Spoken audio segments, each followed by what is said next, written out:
जय गुरुदेवाय नमः। जय राधे श्याम की।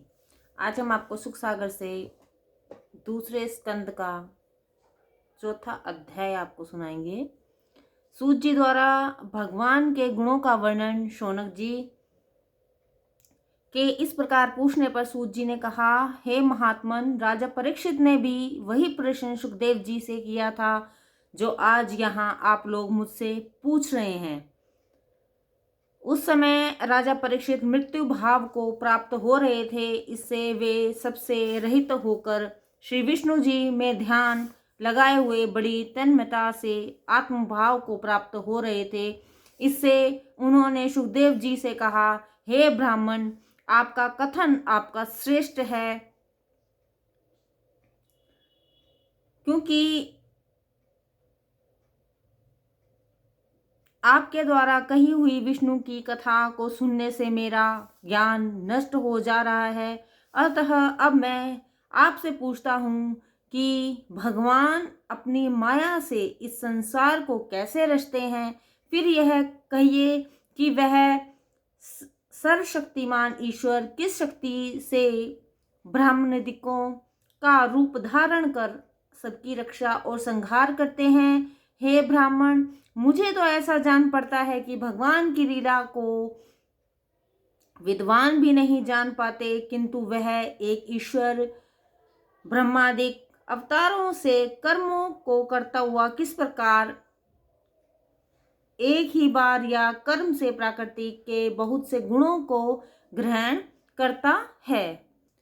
कृपा कर आप मेरे इस संदेह को दूर करें, क्योंकि शब्द या परब्रह्म दोनों में आपका बहुत अच्छा अनुभव है। सूत जी कहते हैं कि जब राजा परीक्षित ने ऐसे प्रश्न किया तब भगवान विष्णु का स्मरण करके सुखदेव जी बोले, हे राजा परीक्षित, तुम्हारे इस प्रश्न का उत्तर देने के पहले और तत्संबंधी कथाओं को कहने के प्रथम मैं इस सर्वशक्तिमान को परमात्मा उस सर्वशक्तिमान परमात्मा को नमस्कार करता हूँ, जो सृष्टि का पालन तथा संहार करने में सर्वथा ही सफल और रजोगुण आदि तीन शक्तियों को ग्रहण करने वाले अमित प्रभाव संयुक्त सर्वोत्तम और सबके अंतर्यामी है।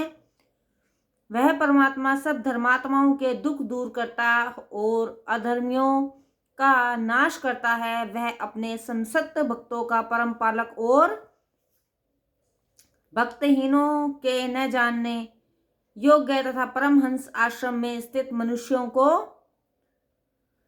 ज्ञान देने वाला है। ऐसे परमात्मा को नमस्कार है। उससे बढ़कर अधिक ऐश्वर्य वाला कोई नहीं है। वह अपने भक्तों के पापों का नाश करने वाला और सब प्रकार के मंगलमय तथा यशस्वी है। उस ईश्वर को मेरा प्रणाम है। ज्ञानी जन जिस परमात्मा के चरणों की भक्ति से इस लोक तथा परलोक में मन का स्थान छोड़कर बिना प्रयास ही ब्रह्म गति को प्राप्त होते हैं, उस उत्तम यश वाले ईश्वर को मेरा बारंबार प्रणाम है। चाहे कोई कैसा भी तपस्वी, यशस्वी, योगी, सदाचारी और मंत्रवेता क्यों न हो, किंतु उसे भगवान में अपने कर्मों को अर्पण किए बिना कल्याण की प्राप्ति नहीं होती। अतः उस उत्तम यश वाले ईश्वर को मेरा प्रणाम है। वे भगवान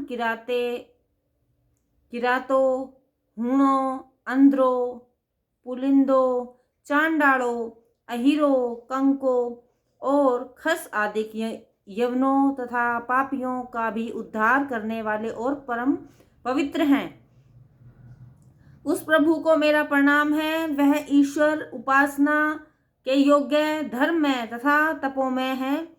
उस निष्कपट परमात्मा को ब्रह्मा और शंकर भी बड़े आश्चर्य से देखते हैं।